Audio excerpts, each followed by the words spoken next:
Ladies and gentlemen, please welcome State Director of Students for Obama, Mr. Nathan Coste.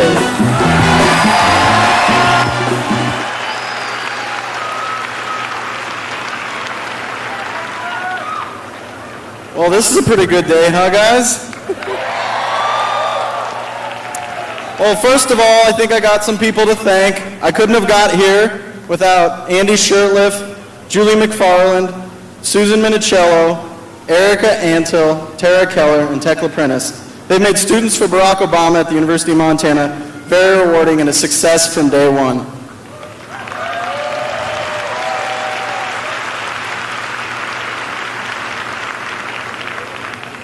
We had our first meeting over 1 year ago, on February 21st, 2007. We found strong support here at UM for Obama ever since. I find it amazing that Senator Obama can bring together such unique people from all four corners of Montana to work towards a common cause. It shows his ability to build consensus and work with people of all views.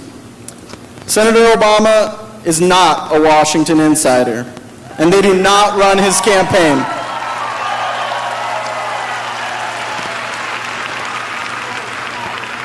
He refuses to take PAC or lobbyist money.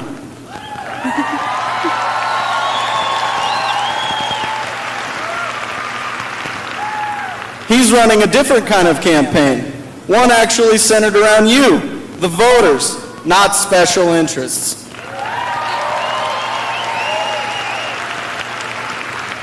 I believe this is due to the senator's unique life experiences.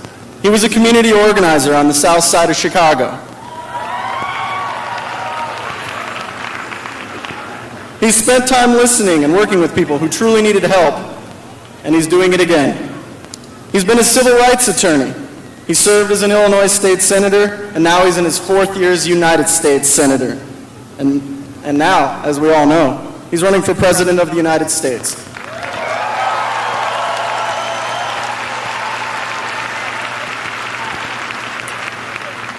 This man is the embodiment of the American dream.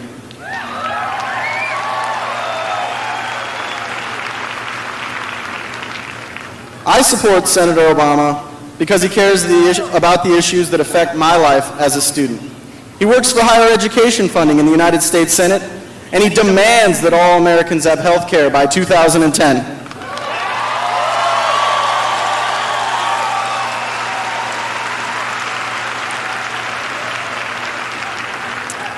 Now, this is a pretty important issue to me because my parents and countless others go without health insurance. There may not be a more important issue to me or many hardworking Montana families. I support Senator Obama because he's the right person for the job.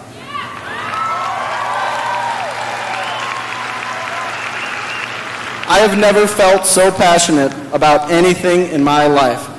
I have volunteered hundreds of hours of my time this year organizing for the senator, in addition to donating money, which, considering my net worth is about negative $60,000 due to student loans right now, is very indicative of my support.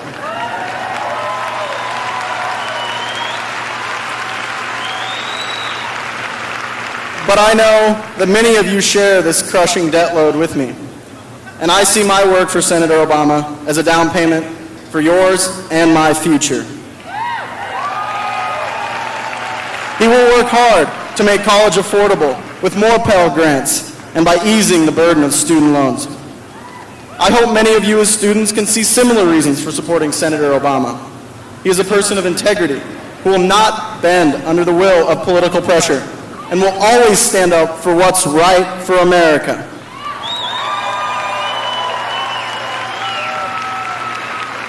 I can't emphasize enough your importance in the campaign.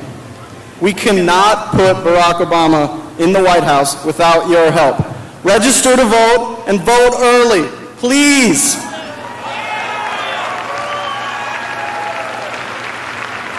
Now, if you have anything to write on and you don't know where the office is, I want you to write down where it is. It's at 218 East Front.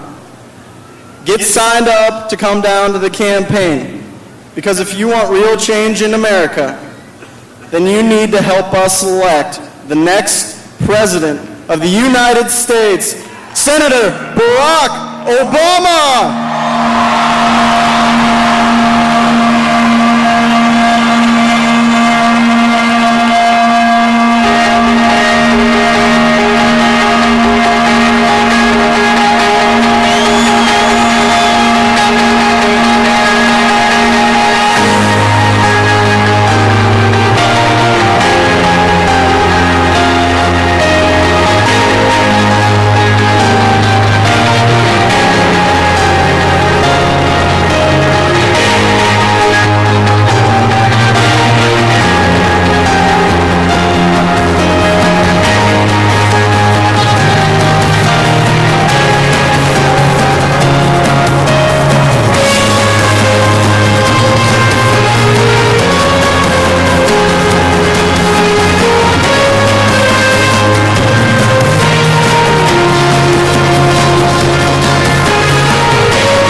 Thank you so much. Thank you.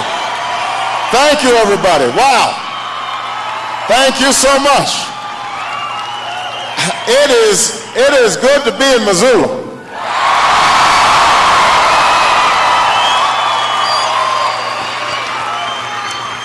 You guys have a nice deal around here. I was driving around, flying around. This is some pretty country out here. This is some pretty country. I think I need to learn fly fishing. Get some waders, go out there, clear my head. All right, we may have to come back to Missoula. There's no doubt about it.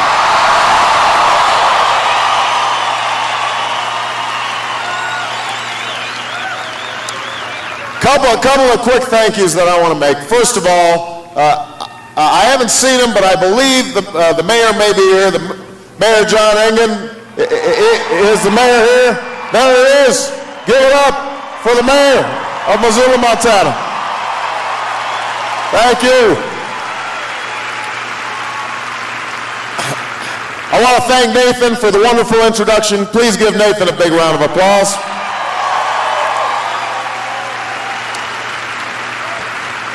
I want to thank University of Montana students for Barack Obama.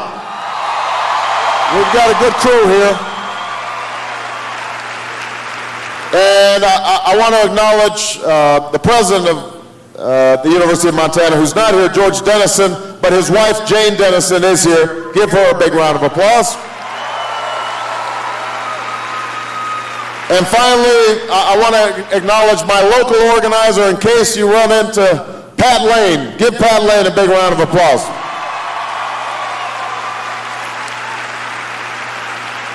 Well, I have been running for president, Missoula, for 15 months now.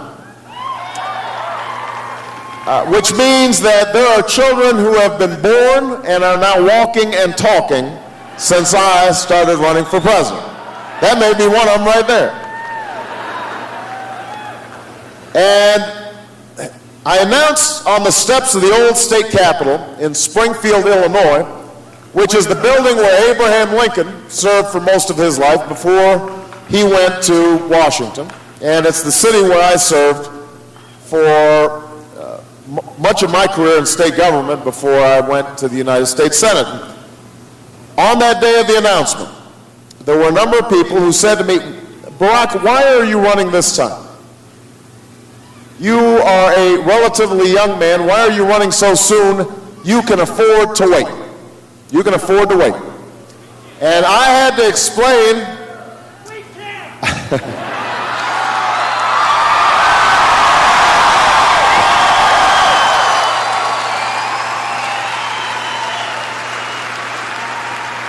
I had to explain that I'm not running because of what Dr. King called, I'm not running because of some long-held ambitions or because I think it's somehow owed to me. I'm running because of what Dr. King called the fierce urgency of now.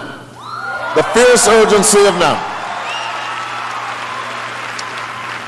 Because he understood, and I think we all understand, that there's such a thing as being too late.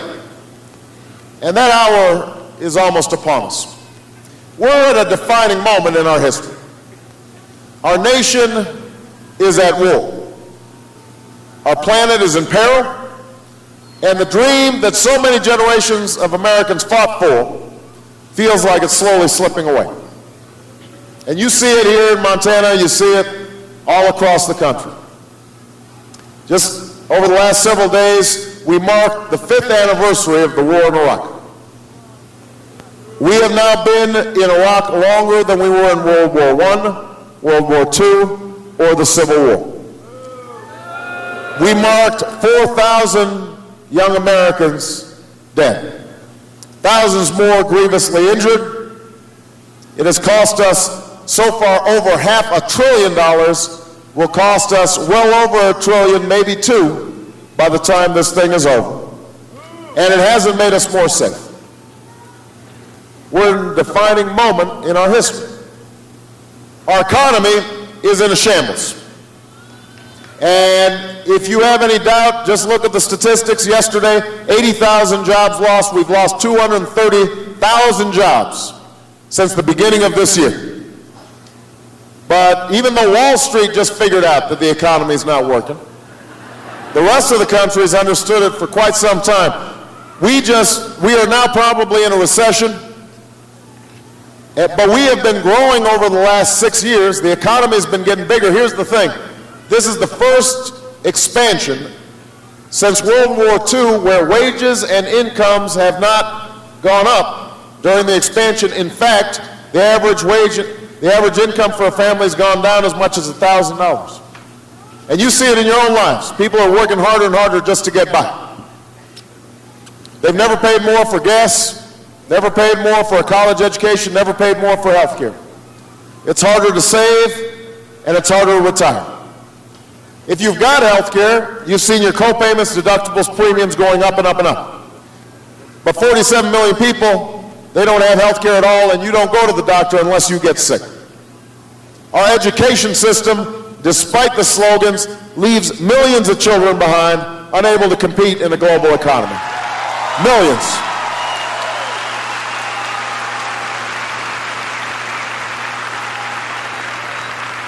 In such circumstances, we can't afford to wait. We can't wait to fix our schools. We can't wait to fix this economy and provide good jobs and good wages. We can't wait to fix a broken healthcare system. We can't wait to roll back global warming. We can't wait to bring an end to this war in Iraq. We cannot wait. That's why I'm running for President of the United States of America.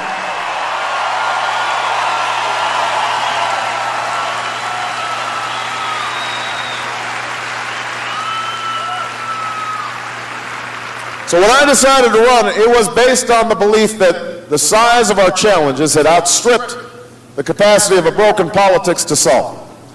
And that the American people were looking for something different. That they were tired of a politics that was all about tearing each other down. They wanted a politics that was about lifting the country up. That the people were tired of spin and PR out of their politicians. They wanted straight talk and honesty. In other words, I was betting on you. I was betting on the American people. You know, some of you know I now live in Chicago, but I'm not originally from Chicago. I moved there after college to help churches who were trying to organize when the steel plants closed. Thousands of people had been laid off. And they hired me as a community organizer, and I worked for 3.5 years trying to set up job training programs for the unemployed and to bring economic development to communities that had fallen on hard times. And it was hard work, but it was the best education I ever had, because it taught me that ordinary people can do extraordinary things when they're given an opportunity. That change in America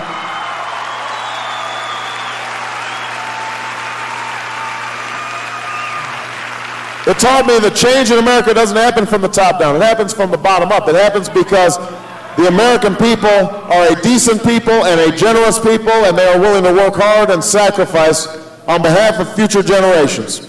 And so in this election season, I was convinced that if we could just bring people together, if we could get past the divisions and the toxic politics that we've all become accustomed to, if we could come together, everybody, black, white, Hispanic, Asian, Native American, young, old, rich, poor, to challenge the special interests that have come to dominate Washington, but also to challenge ourselves to be better citizens, better neighbors, better parents, then there would be no problem we could not solve and no destiny we could not fulfill. And I am here to report that 15 months later, after having now visited my 48th state,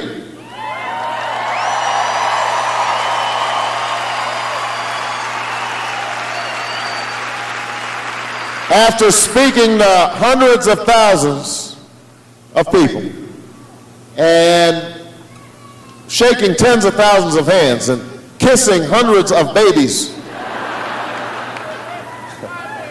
I am here to report that my bet has paid off, and my faith in the American people has been vindicated, because everywhere I go, people are standing up and saying, we are ready for change, we want something new, it is time to write a new chapter in American history. That's what this election is all about, Montana. That's what this election is about.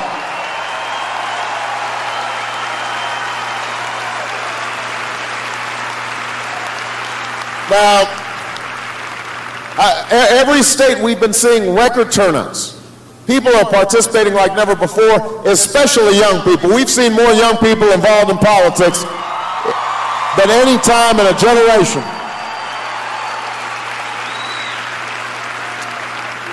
And I would like to take all the credit for it. But I have to admit that it's not just about me, because a lot of what's motivating people, they know that in November we're going to be choosing the next president of the United States, and no matter what else happens, the name George W. Bush won't be on the ballot, and that has everybody excited. That has people excited.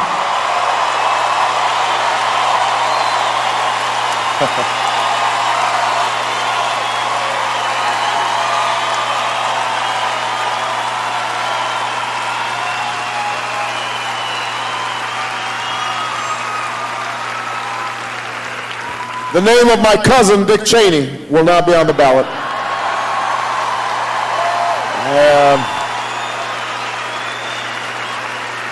Some of you may have heard about this. Dick Cheney and I are distant relations. This was very embarrassing. But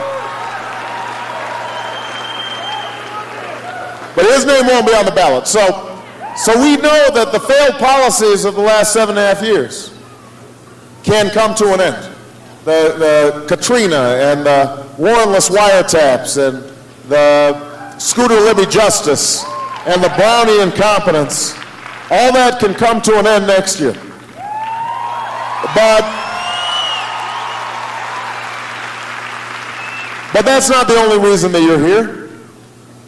You know, it's easy to be against something. It's easy to be against somebody. You're here because you want to be for something. You want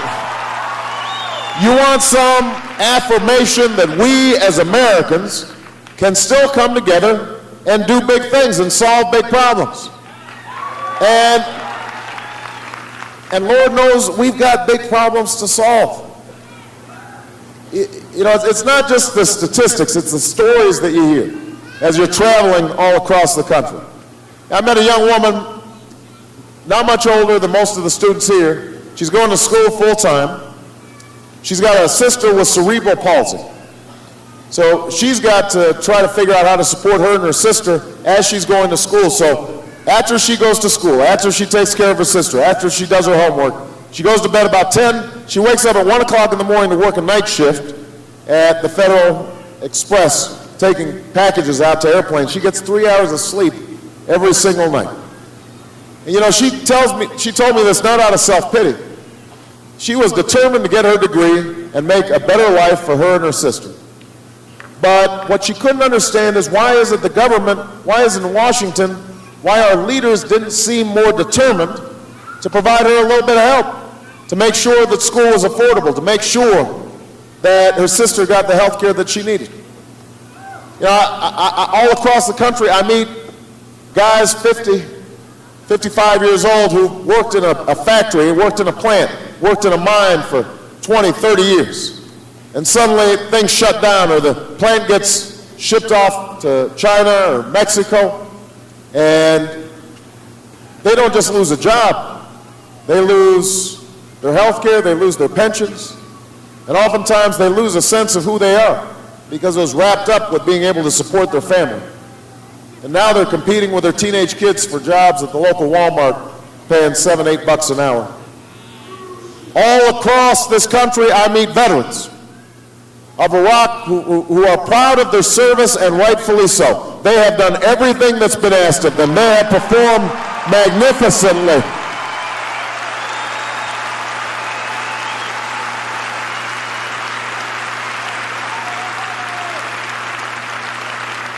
And yet, they question the wisdom of a mission that has cost us so dearly in blood and treasure. And they think about the buddies that they've left behind, and some have stories to tell about the strains placed on their families when they were on their third deployment or maybe even fourth deployment. And sometimes in rope lines after a rally like this, I'll meet disabled veterans or homeless veterans who wonder how it is that their service could have been forgotten so quickly. Or I'll meet parents of the fallen.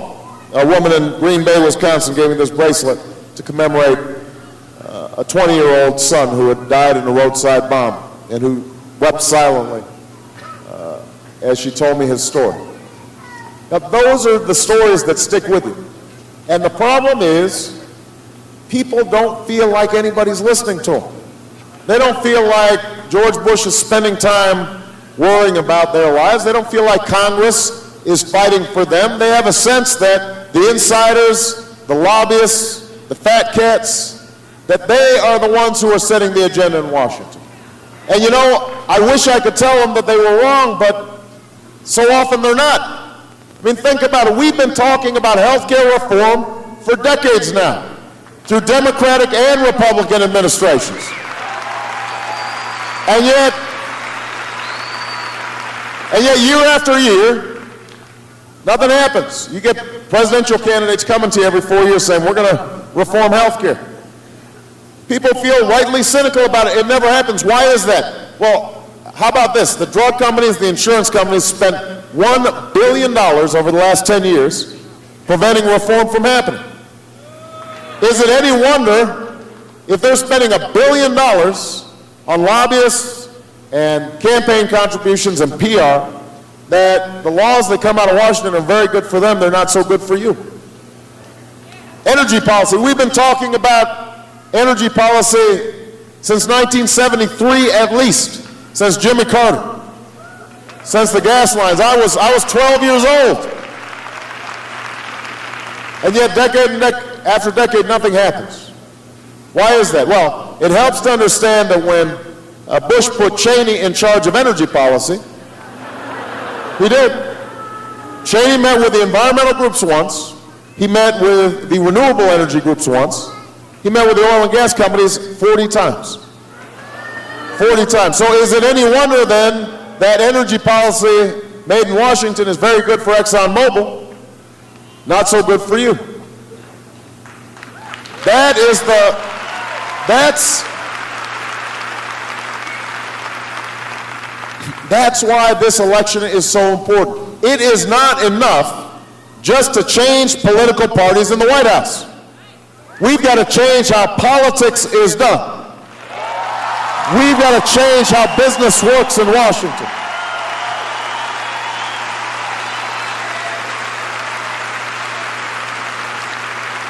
So when I hear people touting their experience in Washington, saying how they know how to play the game better in Washington, I have to remind them, nobody had a longer Washington resume than Dick Cheney and Donald Rumsfeld. We don't need somebody who knows how to play the game better in Washington. We need to put an end to the game playing in Washington, and that's why I'm running for President of the United States of America.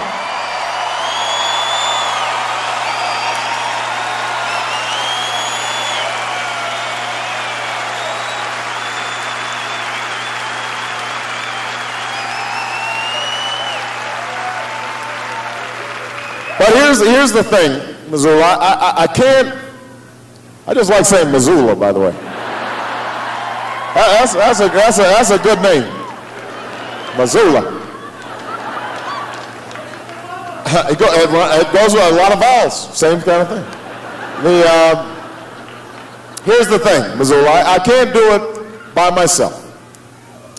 I can't do it by myself. One of the things that I have understood very early in this campaign is that the only way we can pull this off is if the American people decide that they want change.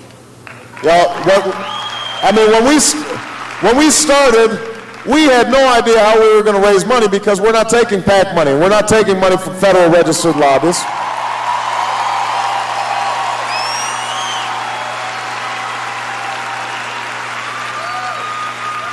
Because I wanted to be accountable to you. I didn't know if it would work, but it has, because we have over 1 million people writing $25, $30, $50 checks.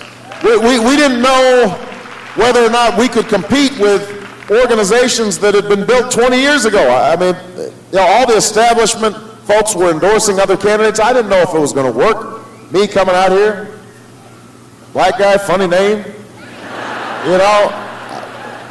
big ears, we didn't know how, but what we knew was if we were going to be able to compete, it would have to be a grassroots movement, that people would have to get organized and make it happen, and that's what's happened. That's why we've won twice as many states as the other candidate in this race, because of you.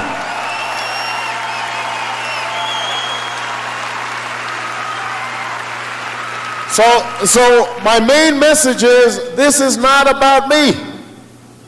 I'm an imperfect vessel. You are what is driving this campaign, and you are the ones who can potentially bring about the change in America that is so desperately needed. Because if you are ready for change, if you believe that change is possible, then we can go ahead and tell the lobbyists that their days of setting the agenda in Washington are over. They have not funded my campaign, they will not run my White House, and they will not drown out the voices of the American people when I'm President of the United States of America.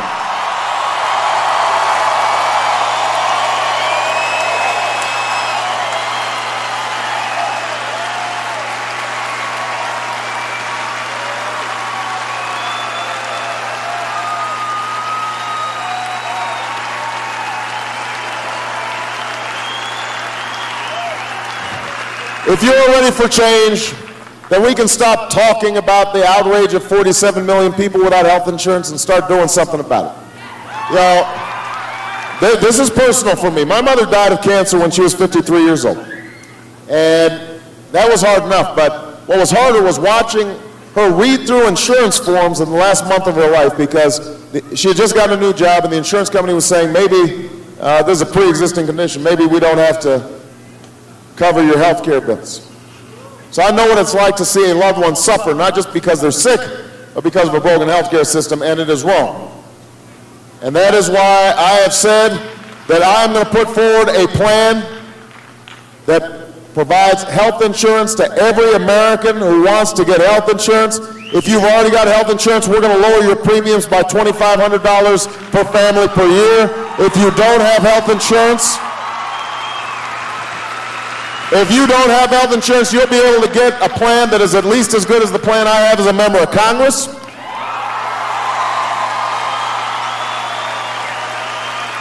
And we are going to emphasize prevention so that we've got a health care system instead of a disease care system.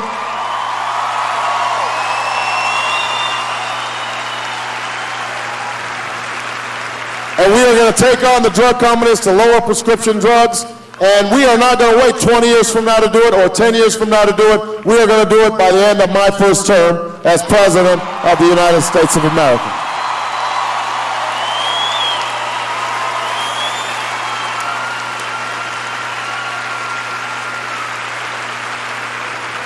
If you're ready for change, if you believe, then we can start restoring a sense of fairness to this economy. You know, look, I believe in the free market. I believe in capitalism. I believe in entrepreneurship.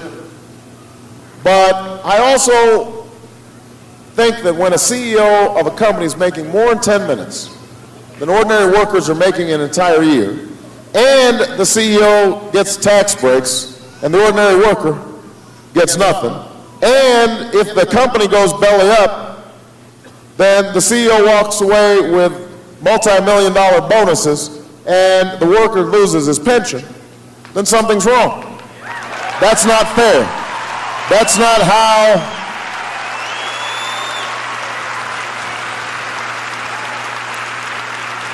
how this economy grows. That's not how it prospers. I know George Bush thinks so. He calls it the ownership society. What he really means is you're on your own. But that's not how historically America has been built. We grow when we are in it together, when we recognize that everybody's got to prosper. That if Wall Street is prospering but Main Street is suffering, that sooner or later that's going to catch up with us. And that's what's happened with this home lending crisis. People eventually could not pay their mortgages, and now suddenly Wall Street finds out that it's not too good for them either. So we've got to restore a sense of balance to this economy, which means we're going to stop giving tax breaks to companies that ship jobs overseas. We're going to save those tax breaks for companies that are investing right here in the United States of America.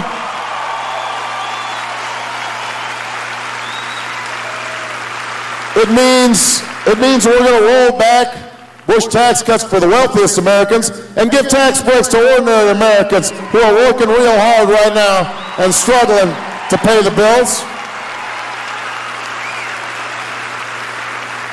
I want to cut taxes for people making $75,000 a year or less. Cut them.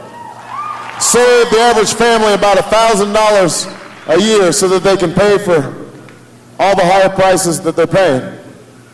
I want senior citizens, if you're making $50,000 a year or less, I don't want you to pay income tax on your Social Security because you're already struggling, you're under enough strain.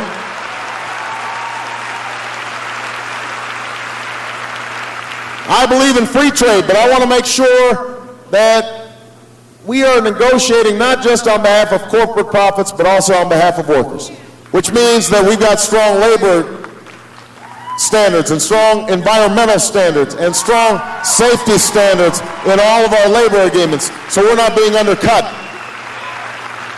so the U.S. workers aren't at a disadvantage. I want to invest in infrastructure in this country, rebuild it, our roads and our bridges, our mass transit, our trains, setting broadband lines in rural communities. If we can spend $10 billion a month in Baghdad, we can spend a little bit of money right here in Missoula, Montana, putting people back to work.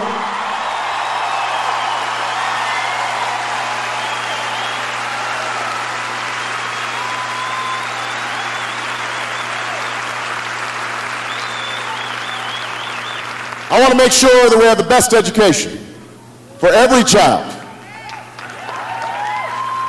From the day they're born, from the day that child graduates from college. And we know how to do it. If we invest in early childhood education, we can close the achievement gap. Make sure every child is learning. You know, the problem is we don't know. The problem is not that we don't know how to do it. The problem is that we don't care enough. We say we want every child to succeed, but you know, black kid in the inner city, well, that child can't learn. Kid in the barrio in South Texas, well, that's an immigrant kid. That's not our problem. Kid on the reservation here in Montana. You know, that's not our problem. Let me tell you something. Every child is our problem. Every child is our responsibility. We have to invest to make sure they are prepared when they start school.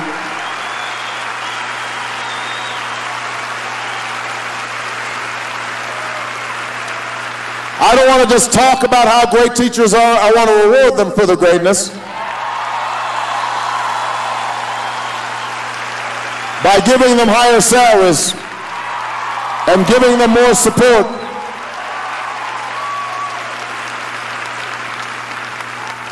I want high standards for our schools, but I don't want teachers just teaching to a high-stakes standardized test, because I want our kids learning art and music and civics and history and all the things that make an education worthwhile.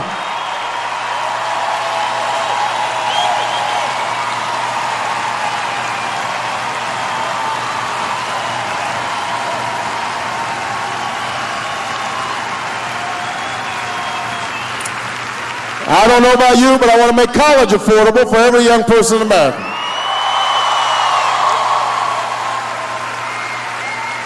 So we're going to create a $4,000 tuition credit every student, every year, so that they're not burdened with $20,000, $30,000, $50,000 worth of debt when they graduate.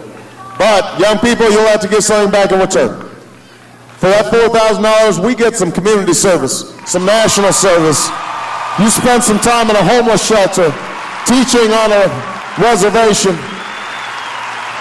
working in a veterans home, joining the Peace Corps. We'll invest in you, you invest in America. Together we'll move this country forward.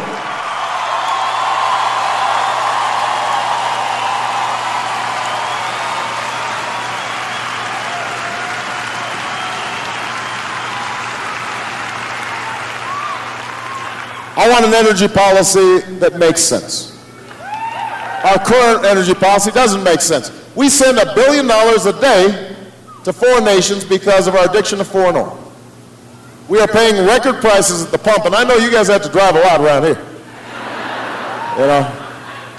You know, Montana, Wyoming, you got a long ways to drive. Filling up that tank is no fun. So we're paying record prices. ExxonMobil, meanwhile, made $11 billion last quarter. Last quarter. And we're melting the polar ice caps in the bargain. It's a bad deal all around, unless you're ExxonMobil. So here's what we have to do. We have to cap the emission of greenhouse gases that are causing global warming. And I know Montana's a coal state. My home state, Illinois, is a coal state as well, but we've got to make sure that we are investing in the technologies that capture carbon, because we can't sustain the planet the way we're doing it right now. And we have a moral obligation to leave behind what we inherited. Look at this incredible landscape around here. We've got to pass that on.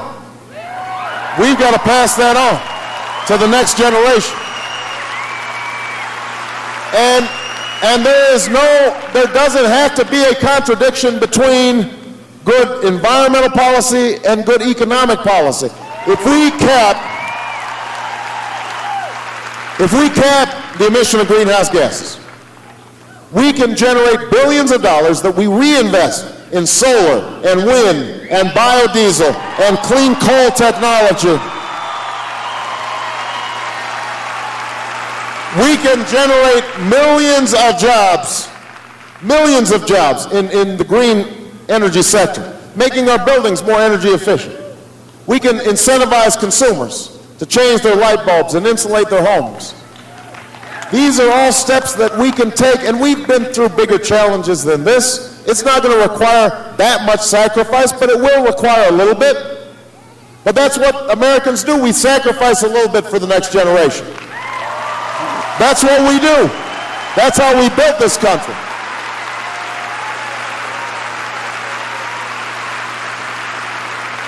We're going to raise fuel efficiency standards on cars. I know some of you are getting 8 miles a gallon. I know it. We've got to raise those fuel efficiency standards. And by the way, when I said that, I didn't say it in front of an environmental group. I said it in Detroit, in front of the automakers. I said, you've got to change your ways. We'll help you, but you've got to change your ways. And I have to say, the room got really quiet. Nobody clapped.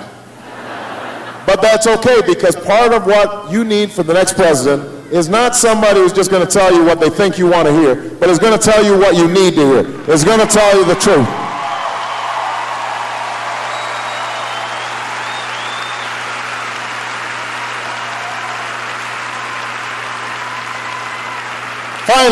Finally, I want a foreign policy that reflects our deepest values. I want a foreign policy that will make us safe, but also restores the respect in which America is held around the world.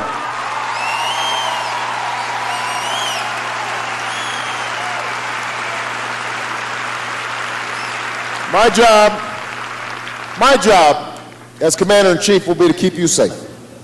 And I won't hesitate to do what's required to keep you safe.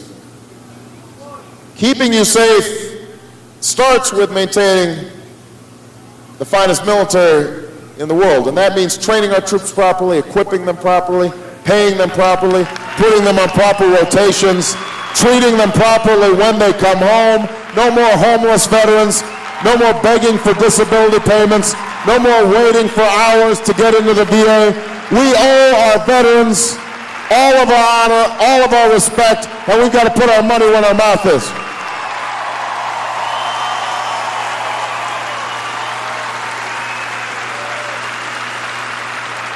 But keeping you safe also means using our military wisely. And the war in Iraq was unwise. It was unwise.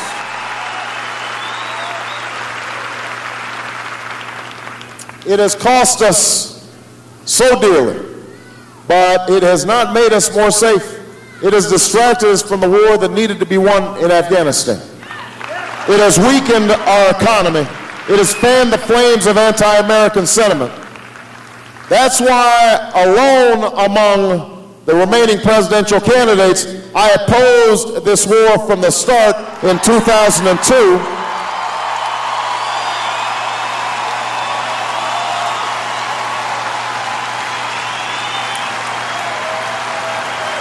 And that's why you can trust that I will bring this war to an end when I'm President of the United States of America.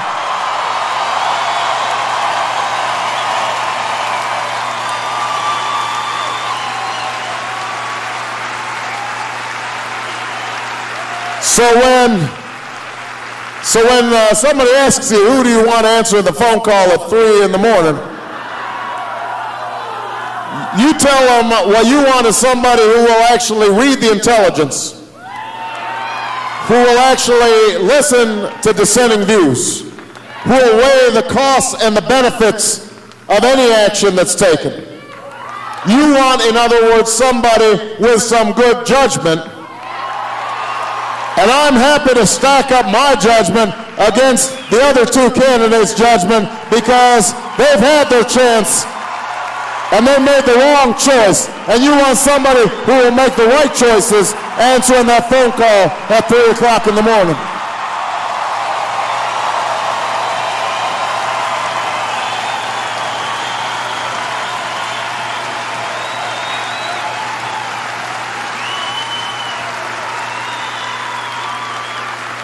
And I don't want to just end the war. I want to end the mindset that got us in the war.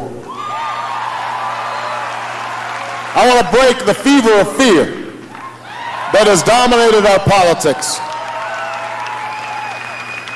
I'm tired of seeing 9/11 used as a way to scare up votes instead of a way to bring the country together.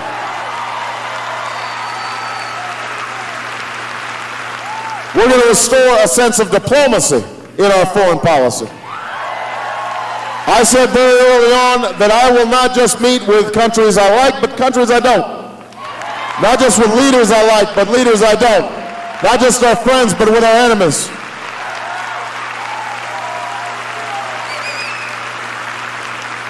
And when I made this statement, Senator Clinton and Senator McCain and George Bush and Washington, it was all in a tizzy. You can't do that. I said, yes, I can. Because I remember what John F. Kennedy once said. He said, you can never negotiate out of fear, but you can never fear to negotiate. That's what strong countries and strong presidents do. They talk to their adversaries. They tell them where America stands. They try to resolve differences without resort to war.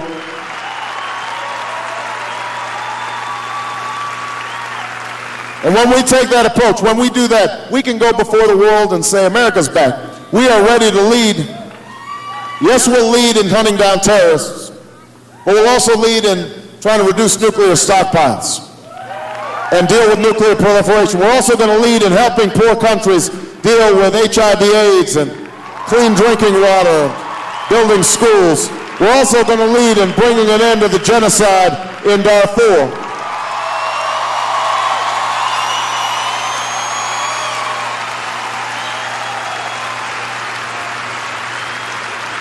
And we are going to lead in having the highest standards of civil liberties and rule of law and due process. I know that I don't care whether you're a Republican or a Democrat, whether you're a conservative or you're a liberal. If you live up here in Big Sky Country, I know you believe in civil liberties. And so, we're not a nation that locks people up without charging them. We're not a nation that snoops on people and reads their library cards and uses warrantless wiretaps. We are going to close Guantanamo. We're going to restore habeas corpus.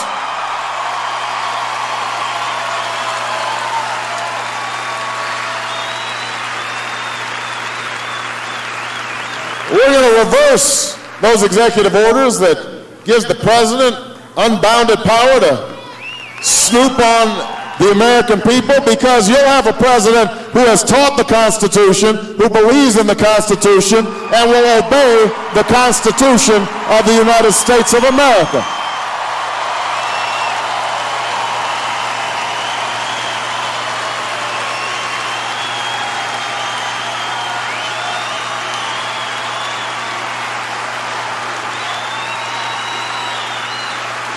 Now, this is what is possible. This is the vision that we have for America, but it is going to take some work. It is not going to be easy. We're going to have to struggle for it. The status quo will resist. Not just the Republican status quo, but some of the Democratic status quo. They are going to resist change, because change is scary. Change is difficult. Sometimes even we ourselves were doubtful and we're fearful. And then politicians play on that fear. It's what that 3 a.m. phone call ad was all about. Right? Be afraid of what you're not used to. Doubt. You know, it feeds into a cynicism. The guy hasn't been in Washington long enough. We need to season and stew him a little bit longer. Boil all the hope out of him.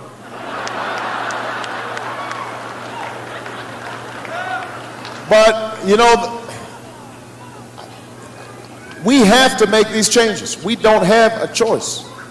These changes will happen to us regardless of what we do. The question is whether we are acting intelligently and responding to these things before it's too late, or we just let all these problems mount up and we put them off for the next generation. We let them pay off all the national debt that we've been accumulating because of George Bush's fiscal policies. We let them deal with nuclear proliferation. We let them deal with global warming. We just put it off because we don't want to do it. That's not who we are. That's certainly not who the Democrats should be. I know this campaign has gone a long time so far, and people are getting a little restless. They're saying, when is this thing going to be over? And people get worried about, going back and forth between myself and Senator Clinton. Listen, I admire Senator Clinton. She is a tenacious candidate. She is a terrific senator. And so we are going to be unified by the time we get to Denver in August. We will be unified.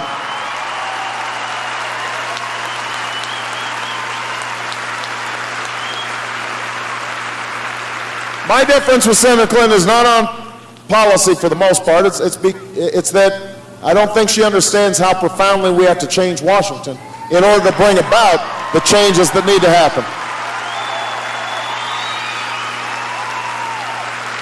But whatever differences I have with Senator Clinton, they pale in comparison to the differences I have with John McCain.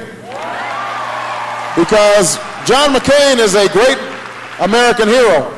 He deserves our honor and respect, but he's basically running for a third Bush term. He wants to continue this war in Iraq, maybe for another 100 years. He wants to perpetuate the same tax breaks for the wealthy that he himself called irresponsible when George Bush first passed them. We don't need the same old policies that got us into the problems we're in right now. That's the politics of yesterday. And we want to be the party of tomorrow. We don't want to be looking backwards. We want to be looking forwards. We don't want to defend the status quo. We want to create a new America, an America that works for all Americans. That's what this election has to be about. So, let me just wrap up by saying this. I know that there are times where people think I'm a little too idealistic. They say, oh, he's talking about hope all the time. He's so naive. He's got his head up in the clouds. Change isn't going to happen like that. He doesn't really know how things work. Now, it's true that I talk about hope a lot, out of necessity, because the odds of me standing here are so slim. I mean, think about it. Think about it. I was born to a teenage mom. My dad left when I was 2. I was raised by a single mom with the help of my grandparents. They didn't have a lot of money. They didn't have fame or fortune. You know, all they could give me was love, an education, and some hope. And so I do talk about hope. I've talked about hope at the Democratic Convention. I wrote a book called The Audacity of Hope. We have hope on our signs. And so when I hear people suggest that somehow hope means I'm naive or blindly optimistic, I say, no, you don't understand. That's not what hope is. I know how hard it's going to be to change this country. I know how hard it's going to be to provide health care for every American. If it was easy, it would have already been done. I know how hard it's going to be to give good jobs and good wages to every American in this global economy. I've seen the devastation of the steel plants closing. I know how tough it's going to be to make sure our education system works for every child. I know because I fought on the streets as an organizer. I have fought in the courts as a civil rights attorney. I fought in the legislature. And I've won some battles, but I've lost some too, because good intentions often aren't enough. They've got to be coupled with political will and political power. But I also know this, that nothing in this country worthwhile has ever happened except somebody somewhere was willing to hope. That's how this country was founded. That's how this country was founded. A group of patriots declaring independence on the mighty British Empire. Nobody gave them a chance, but they had hope. That's how slaves and abolitionists fought against that wicked system, and how a new president was able to chart a course to ensure we would not remain half slave and half free. That's how pioneers traveled out west to populate places like Montana. Nobody knew what was out here. Nobody knew for certain if they could survive the wilderness, but they had hope. That's how women won the right to vote. That's how workers won the right to organize. That's how young people traveled down south to march and to sit in, and some died for freedom's cause. That's what hope is. That's what hope is, MIssoula.